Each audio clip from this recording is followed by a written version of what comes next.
Ang ating ebanghelyo ngayong Biyernes, ika-11 araw ng Abril, ay nagmula kay San Juan. Muling dumampot ng bato ang mga Hudyo upang batuhin si Jesus.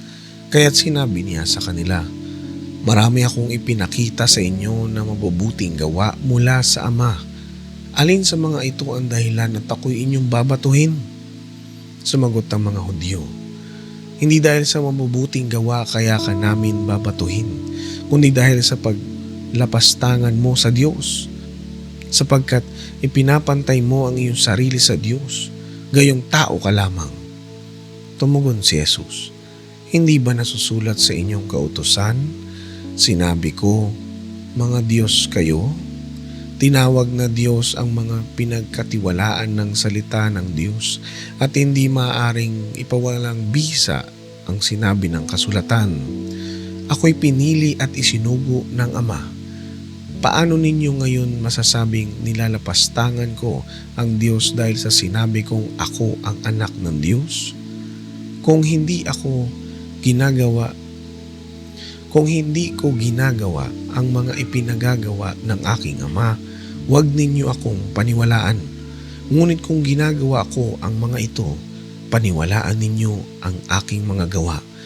Kung ayaw man ninyong maniwala sa akin, sa gayon, matitiyak ninyong nasa akin ang Ama at ako'y nasa Ama.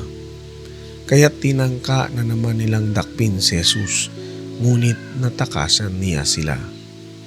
Muling pumunta si Jesus sa ibayo ng Jordan, sa pook na dating pinagbautismuhan ni Juan. Nanatili siya roon at maraming lumapit sa kanya.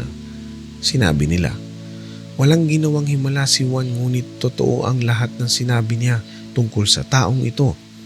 At dooy maraming sumampalataya kay Jesus. Ang mabuting balita ng Panginoon. Ang ating faithful reflection ay nagmula kay Brother Celton Sindo. Talagang itinalaga. Noong January 5, 2025, sa 82nd Golden Globe Awards, ang host ng naturang programa ay pakot siyang nag-perform ng tinawag niyang popular opening number na lantarang pambabastos sa Santo Papa. Kabilang pa sa kanyang pinahayag ay sa kung sino raw ang may pinakamaraming shoutouts sa naturang parangal, kung saan ang Diyos ay may likha ng sansinukob, ay nakakuha raw ng 0 votes. Tuwiran itong paglapastangan sa ngalan ng Diyos at sa mga bagay na banal, sin of blasphemy. Sa Ebanghelyo, ito rin ang mabigat na paratang ng mga pinuno ng pamahalaang Hudyo sa ating Panginoong Hesus, nang ipinapahayag niya ang sarili bilang anak ng Diyos. Si Jesus ay may mabigat na misyon mula sa pagkakasugo sa kanya ng kanyang Ama. Ito'y para sa kaligtasan ng sangkatauhan. Siya ang sadyang itinalaga para sa natatanging misyong ito.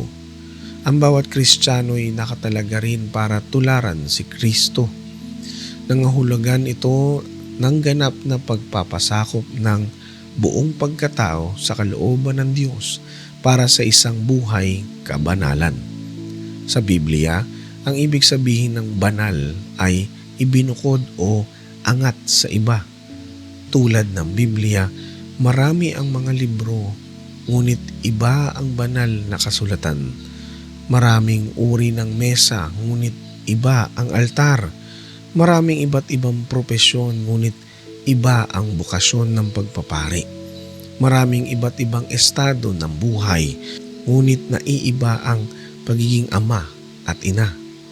At kung ika'y nagnanais ng isang buhay kabanalan, hindi ito magiging madali sapagkat mangangahulugan ito ng ibayong pagpupunyagi at paglimot sa sarili.